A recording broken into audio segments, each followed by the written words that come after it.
নমস্কার বন্ধুরা, আমি সঞ্জিত সরকার আর তোমরা দেখছো জ্ঞান স্রোত। আজকের এই ভিডিওটি গুরুত্বপূর্ণ হতে চলেছে একাদশ শ্রেণীর প্রথম সেমিস্টার অর্থাৎ ক্লাস 11 ফার্স্ট সেমিস্টারের যে সকল ছাত্রছাত্রীরা তোমরা তোমাদের কম্বিনেশনে পলিটিক্যাল সায়েন্স অর্থাৎ রাষ্ট্রবিজ্ঞান বিষয়টিকে রেখেছো, তাদের জন্য কিন্তু আজকের এই ভিডিওটি অত্যন্ত গুরুত্বপূর্ণ। তোমরা প্রথমেই তোমাদেরকে স্বাগত যারা যারা পলিটিক্যাল সায়েন্স বিষয়টি নিয়েছো, কারণ এই সাবজেক্টটা তোমরা বুঝতে পারলে এর মতো ইন্টারেস্টিং সাবজেক্ট তোমরা কিন্তু আর পাবে না। একটু বুঝতে হবে, তাহলেই সাবজেক্টটা কিন্তু ভালো লাগবে। আর সবার প্রথমে আমি বলবো, পাঠ্য বই কিন্তু তোমাদের সকলকে খুঁটিয়ে পড়তে হবে। ফার্স্ট সেমিস্টারে তোমার যেহেতু এমসিকিউ ওরিয়েন্টেড প্রশ্ন হবে, তাই ছোট প্রশ্নকে ভালো করে জানবার জন্য তোমাদের পাঠ্য বই ভালো করে পড়তে হবে। পাশাপাশি যদি তোমরা পারো আমার এই বোর্ডওয়ার্ক ভিডিওগুলো ফলো করবে, অনেকটা উপকার পাবে। কিছুটা সময় আমাকে দাও, আশা করছি প্রথম অধ্যায়টাকে তোমরা খুব ভালো করে বুঝতে পারবে। প্রথম অধ্যায়কে আমরা দুটো ভাগে ভিডিও করব।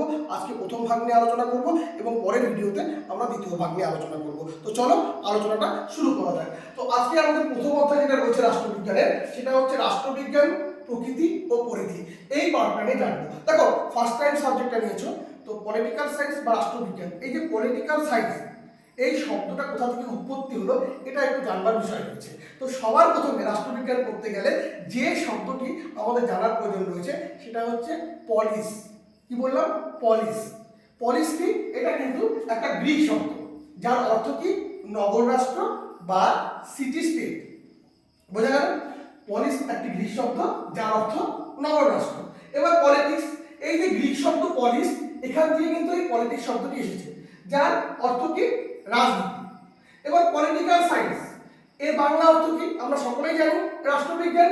1901 খ্রিস্টাব্দে উইলিয়াম গডউইন ও মেরি উলস্টনক্রাফট প্রথম এই যে নামটিকে প্রাতিষ্ঠানিক স্তরে ব্যবহার করছে, অর্থাৎ পলিটিক্যাল সায়েন্স নামটিকে প্রাতিষ্ঠানিক স্তরে ব্যবহার করছে 1901 খ্রিস্টাব্দে কে? উইলিয়াম গডউইন ও মেরি উলস্টনক্রাফট। এবার একটা আন্তর্জাতিক সংস্থার নাম করবে, যার নাম হচ্ছে ইউনেস্কো। ইউনেস্কো কি করছে? 1948 সালে প্যারিসে একটা সম্মেলন হচ্ছে।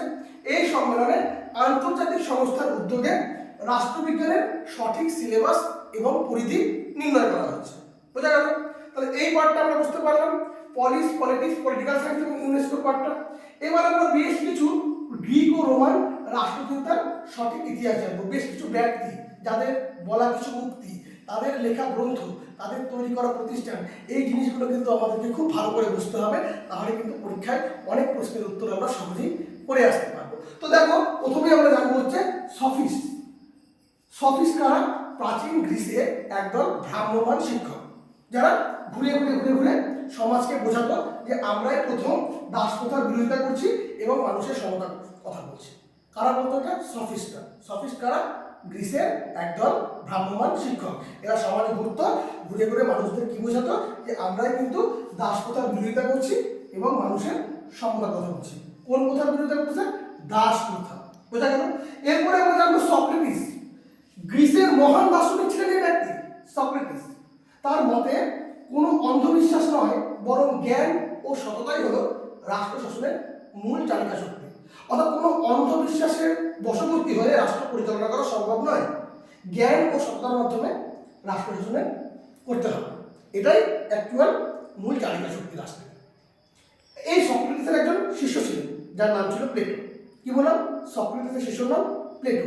এবার আমরা জানবো প্লেটোকে নিয়ে। তাহলে প্রথম লাইন তো আমরা আগে জানছি, সক্রেটিসের প্রধান শিষ্য ছিলেন প্লেটো। প্লেটো কার শিষ্য ছিলেন? সক্রেটিসের। তার বিখ্যাত বই, অর্থাৎ প্লেটোর বিখ্যাত বইয়ের নাম কি? The Republic. প্লেটোর বিখ্যাত বইয়ের নাম দ্য রিপাবলিক। পরীক্ষায় কিন্তু বারবার আসে। তার মূল তত্ত্ব, অর্থাৎ প্লেটোর মূল তত্ত্ব কি ছিল?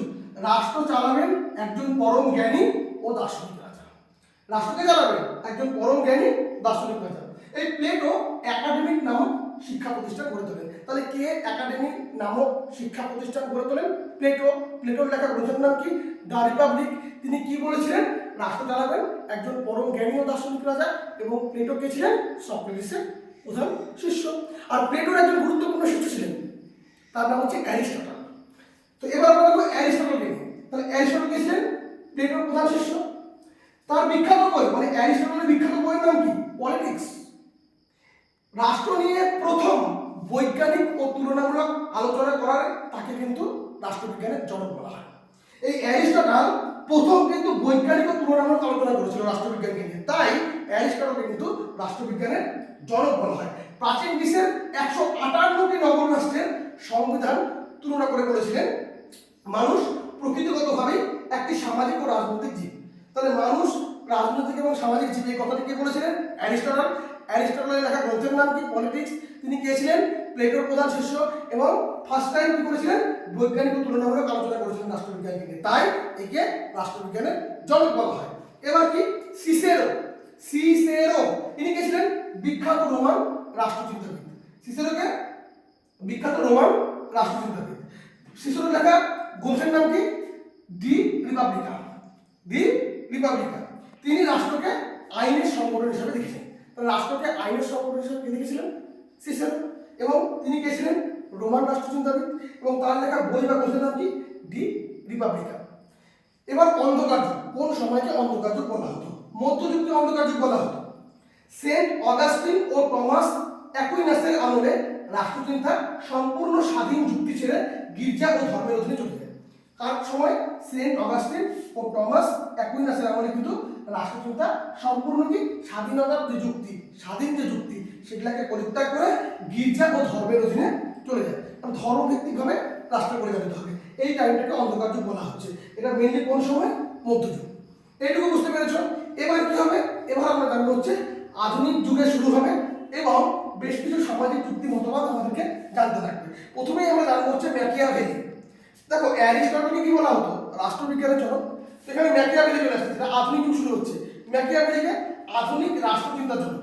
ম্যাকিয়াভেলিকে আধুনিক রাষ্ট্রচিন্তার জনক, কারণ তিনি ধর্ম আর নীতিশাস্ত্র থেকে রাজনীতিকে আলাদা করে বাস্তব ক্ষমতার উপর জোর দেন।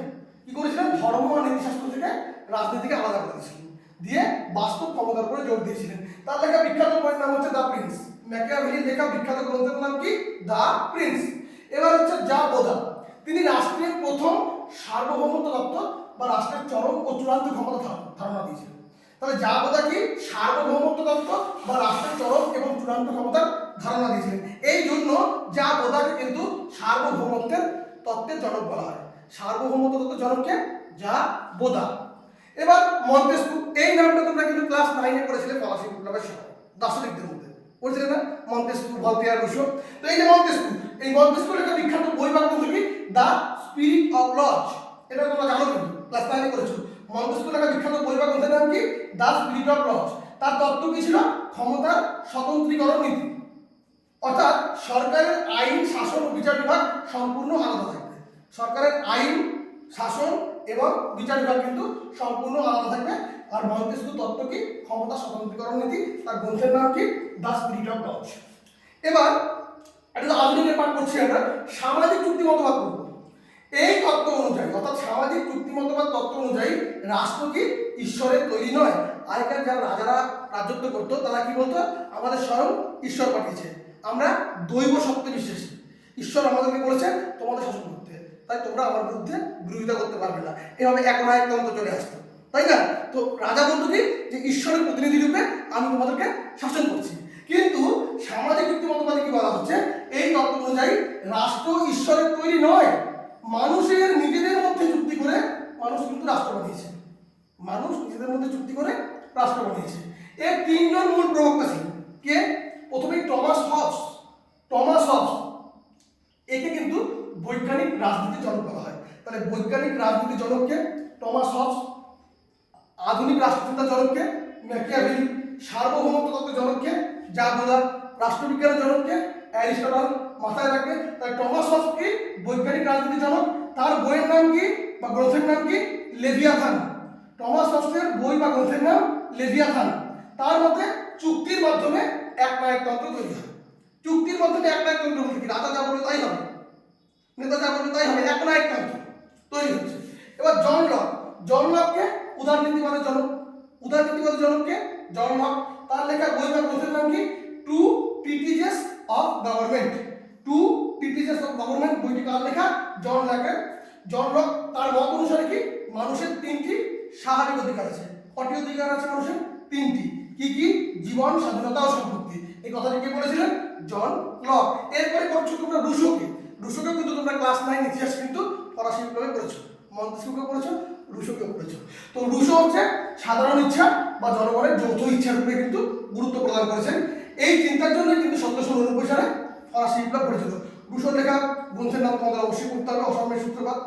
তো এই পার্টটা তোমাদের কিন্তু এই কয়েকজন ব্যক্তিকে খুব ভালো করে জানতে থাকবে। তোমরা কতজনকে জানলে?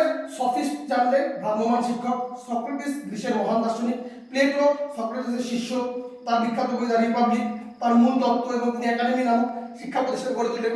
অ্যারিস্টটল প্লেটোর শিষ্য, তার বিখ্যাত বইয়ের নাম পলিটিক্স এবং তিনি ফার্স্ট টাইম বৈজ্ঞানিক তুলনামূলক আলোচনা করেন, তাকে রাষ্ট্রবিজ্ঞানের জনক বলা হচ্ছে। হ্যাঁ, তিনি 158টি নগর রাষ্ট্রের সংবিধান তুলনা করে বলেছিলেন কি মানুষ প্রকৃতিগতভাবে একটি সামাজিক ও রাজনৈতিক জীব। সিসেরো বিখ্যাত রোমান রাষ্ট্রচিন্তাবিদ, তার বই বা গ্রন্থের নাম কি ডি রিপাবলিকা। অন্ধকার যুগ কোনটাকে বলা হচ্ছে? মধ্যযুগকে। কারা ছিলেন? সেন্ট অগাস্টিন ও টমাস অ্যাকুইনাসের আমলে রাষ্ট্রচিন্তা সম্পূর্ণ কি হচ্ছে স্বাধীন যুক্তি ছেড়ে দিয়ে গির্জা ও ধর্মের অধীনে চলে আসতেছে। এরপর যখন আধুনিক যুগ শুরু হলো, ম্যাকিয়াভেলি, তাকে আধুনিক রাষ্ট্রচিন্তা জনক বলা হচ্ছে।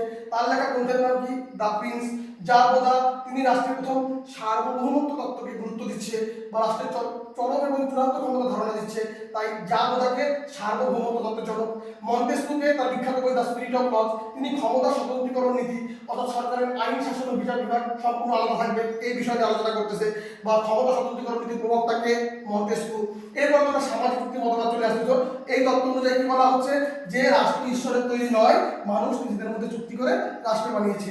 এর তিনজন মূল প্রবক্তা, টমাস হবস ফার্স্টে আছে, যিনি বৈজ্ঞানিক রাজনীতির জনক, এবং বইয়ের নাম কি বা গ্রন্থের নাম কি লেভিয়াথান। তার মতে চুক্তির মাধ্যমে কি এখন একমাত্র তৈরি হয়। জন লককে উদারনীতিবাদের জনক, তার গ্রন্থ বা বইয়ের নাম কি টু ট্রিটিজেস অফ গভর্নমেন্ট। আচ্ছা, তিনি মানুষের তিনটি স্বাভাবিক অধিকারের কথা বলছেন, জীবন, স্বাধীনতা ও সম্পত্তি। রুশো কি সাধারণ ইচ্ছা বা জনগণের যৌথ ইচ্ছা। এই চিন্তার জন্য 1790 সালে ফরাসি বিপ্লব ঘটেছিল। তার লেখা গ্রন্থ অসমের সূত্রপাত। এবার দেখো কয়েকটা ট্রেন্ড আমাদেরকে ফলো করতে হবে। কোন ট্রেন্ড? গুরু শিষ্য পরম্পরা ক্রমানুযায়ী সাজাও আসতে পারে। তো গুরু শিষ্য পরম্পরা যখন আমরা জানতে নিব, তো গুরুকে প্রথমে সক্রেটিস, সক্রেটিসের শিষ্য কে ছিলেন? প্লেটো, প্লেটোর শিষ্য কে ছিলেন? অ্যারিস্টটল। তাহলে পরপর সক্রেটিস, প্লেটো, অ্যারিস্টটল, বোঝা গেল? এবার ক্রমানুসারে এই যে নামগুলোকে এটা একটু মাইন্ড রাখতে হবে। স্তম্ভ মিলনে আসতে পারে, ক্রমানুযায়ী সাধারণত আসতে পারে, ডায়াগ্রামের ভিতরেও কিন্তু আবার আসতে পারে। তাই আমাদের কিন্তু মনে রাখতে হবে প্রথমে কে থাকতেছে? সক্রেটিস। কি কে ছিলেন ইনি? গ্রিসের দার্শনিক। প্লেটো, প্লেটোর লেখা গ্রন্থের নাম কি? এরপরে কে আসছে? সক্রেটিসের পরে প্লেটো, এনার শিষ্য ছিল, সক্রেটিসের শিষ্য ছিল প্লেটো। তার লেখা গ্রন্থের নাম কি? The Republic. এবং এই প্লেটো কিন্তু অ্যারিস্টটলের শিক্ষক ছিলেন। এরপরে অ্যারিস্টটল, ইনি প্লেটোর শিষ্য ছিলেন। তার লেখা গ্রন্থের নাম কি? পলিটিক্স। আর রাষ্ট্রবিজ্ঞানের জনক কাকে বলা হয়? অ্যারিস্টটলকে। এরপরে ম্যাকিয়াভেলি, তার লেখা গ্রন্থের নাম কি? দ্য প্রিন্স, এবং তিনি আধুনিক রাষ্ট্রচিন্তার জনক। তারপরে টমাস হবস, তার গ্রন্থের নাম কি? লেভিয়াথান, তিনি সামাজিক যুক্তি মতবাদের প্রবক্তা। তারপরে কি আছে? গডউইন ও ম্যারি, পলিটিক্যাল সায়েন্স শব্দটি প্রথম ব্যবহার করেছিলেন। Laski, a grammar of politics, একে আধুনিক তত্ত্বের প্রবক্তা বলা হয়। ল্যাস্কিকে মাথায় রাখবে। এই যে ক্রমানুসারে যে তোমাদেরকে বলে দিলাম, এই চেনটা মনে রাখবে, তাহলে কিন্তু যে কোনো পার্টির উত্তর করতে পারবে। তোমাদের গ্রন্থ দিয়ে ব্যক্তির নাম দিয়ে দিতে পারে, আবার ব্যক্তির নাম দিয়ে কে কিসের জনক বলে দিতে পারে। তো স্তম্ভগুলো কিন্তু তোমরা অনায়াসেই করতে পারবে। একটু মাইন্ডটা ভালো মতো করে ফ্রেশ করে একটু দেখবে ভিডিওটাকে, অবশ্যই পারবে। এর পরের দিন বা পরের ভাগে যে ভিডিওটা আমরা করবো প্রথম অধ্যায়ের উপর ভিত্তি করে, সেখানে আমরা জানবো হচ্ছে আধুনিক ও সমসাময়িক রাজনৈতিক মতবাদ, যেখানে মার্ক্সবাদ, উপযোগবাদ, আচরণবাদ, উত্তর আচরণবাদ, ডেফিনিশন, নয়ায়তা নীতিবাদ এই পাঠ থাকবে। এরই পাশাপাশি সংজ্ঞা প্রকৃতি ও আধুনিক দৃষ্টিভঙ্গি, বিশেষ করে রাষ্ট্রকেন্দ্রিক সংজ্ঞা, ক্ষমতাকেন্দ্রিক সংজ্ঞা, ফলিত রাজনীতি, বিজ্ঞান বিতর্ক, নারীবাদ, বিশ্বায়ন, ব্যক্তি রাজনীতি, এই পার্টগুলো হচ্ছে পরের ভিডিওতে জানবো। একবারে যদি বোঝাতাম না, মাথা থেকে বেরিয়ে যেত। কিন্তু ফার্স্ট টাইম সাবজেক্টটা নিয়েছো, একটু আনন্দের সহকারে, উৎসাহ সহকারে তোমরা বোঝার চেষ্টা করো, বিষয়টা অবশ্যই ভালো লাগবে এবং খুবই গুরুত্বপূর্ণ বিষয়। চাকরির পরীক্ষা তো তোমাদের কাছে লাগবে। যারা যারা আমার কাছে অনলাইন বা অফলাইনে টিউশন করতে চাও বা আমার কাছ থেকে পেড নোটস নিতে চাও, তারা যোগাযোগ করতে পারো 7384384758 নম্বরে। এছাড়াও তোমরা আমাদের সঙ্গে যুক্ত হতে পারো WhatsApp channel, Telegram channel, Facebook page Gyansrot by Sanjit sir. এছাড়া আমাদের ইউটিউবে যে প্ল্যাটফর্ম রয়েছে, তোমরা যদি ভিডিওটি এখানে প্রথমবার দেখে থাকো, অবশ্যই ভিডিওটিকে লাইক করো, কমেন্ট করো, তোমরা তোমাদের মতামত জানিও। আর কোন কোন বিষয়ের উপরে তোমাদের ভিডিওর প্রয়োজন রয়েছে অবশ্যই আমাদেরকে জানাবে। আমরা তোমাদের কমেন্টের উপর ভিত্তি করে সেই সমস্ত ভিডিও নিয়ে আসার চেষ্টা করব। বন্ধুদের মধ্যে শেয়ার করো যাতে তারাও উপকৃত হতে পারে। আর অবশ্যই আমাদের পাশে থাকো, তোমাদেরকে অবশ্যই আমরা সমৃদ্ধ করবো, এটুকু বলতে পারি। সকালে খুব ভালো থাকবে, ভিডিওটি বারবার দেখবে। আজকের মতো টাটা, বাই বাই।